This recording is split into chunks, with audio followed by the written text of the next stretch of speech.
ಕರ್ನಾಟಕ ಟಿವಿಗೆ ಸ್ವಾಗತ. ಬಳ್ಳಾರಿ ಜಿಲ್ಲೆಯ ಸಂಡೂರಿನ ಎಪಿಎಂಸಿ ಸರ್ಕಾರಿ ಪ್ರಾಥಮಿಕ ಶಾಲೆ ಆವರಣದಲ್ಲಿ ಸಂತೋಷ್ ಲಾಡ್ ಫೌಂಡೇಶನ್ ವತಿಯಿಂದ ಹಮ್ಮಿಕೊಂಡಿದ್ದ ಬೃಹತ್ ಉದ್ಯೋಗ ಮೇಳಕ್ಕೆ ಭಾರೀ ಸ್ಪಂದನೆ ವ್ಯಕ್ತವಾಗಿದೆ. ಒಟ್ಟು 1541 ಅಭ್ಯರ್ಥಿಗಳು ಈ ಮೇಳದಲ್ಲಿ ಉದ್ಯೋಗ ಕೋರಿ ನೋಂದಣಿ ಮಾಡಿಕೊಂಡಿದ್ದರು. ಇವರಲ್ಲಿ ಅಂತಿಮ ಹಂತಕ್ಕೆ 885 ಮಂದಿ ಆಯ್ಕೆಗೊಂಡಿದ್ದಾರೆ. ಕೆಲವು ಅಭ್ಯರ್ಥಿಗಳು ಹಲವು ಕಂಪನಿಗಳಿಗೆ ಆಯ್ಕೆಯಾಗಿದ್ದಾರೆ. ಒಟ್ಟು 642 ಮಂದಿಗೆ ನೇಮಕಾತಿ ಪತ್ರವನ್ನು ನೀಡಲಾಗಿದೆ. ಈ ಉದ್ಯೋಗ ಮೇಳದಲ್ಲಿ 36 ವಿಕಲಚೇತನರು ಭಾಗವಹಿಸಿದ್ದರು. 55ಕ್ಕೂ ಹೆಚ್ಚು ಕಂಪನಿಗಳು ಈ ಮೇಳದಲ್ಲಿ ಭಾಗವಹಿಸಿದ್ದವು. 4000ಕ್ಕೂ ಹೆಚ್ಚು ಉದ್ಯೋಗಾವಕಾಶಗಳು ಮೇಳದಲ್ಲಿದ್ದವು.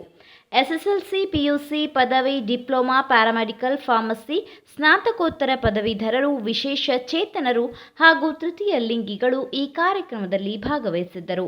ಬಾಯಲ್ಲಿಟ್ಟರೆ ಬೆಣ್ಣೆಯಂತೆ ಕರಗುವ ಜೀನಿ ರಾಗಿ ಬಿಸ್ಕತ್ ಹಾಗೂ ಮಕ್ಕಳಿಗೆ ವಿಶೇಷವಾಗಿ ತುಪ್ಪ ಮತ್ತು ಬೆಣ್ಣೆಯೊಂದಿಗೆ ತಯಾರಿಸಿದ ರಾಗಿ ಸರಿ ಹಿಟ್ಟಿನ ಬಿಸ್ಕತ್.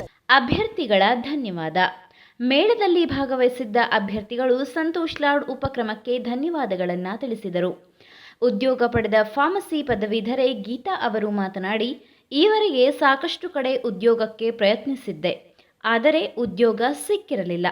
ಆದರೆ ಈ ಬಾರಿ ನಮ್ಮೂರಿನಲ್ಲೇ ಕಂಪನಿಗಳು ಬಂದು ಕೆಲಸ ಕೊಟ್ಟಿದೆ. ಇಂತಹ ಕ್ರಮ ಕೈಗೊಂಡ ಸಂತೋಷ್ ಲಾಡ್ ಫೌಂಡೇಶನ್ಗೆ ಧನ್ಯವಾದ ಎಂದು ಹೇಳಿದರು. ಕಲಘಟಗಿಯಲ್ಲೂ ನಡೆದಿತ್ತು ಉದ್ಯೋಗ ಮೇಳ.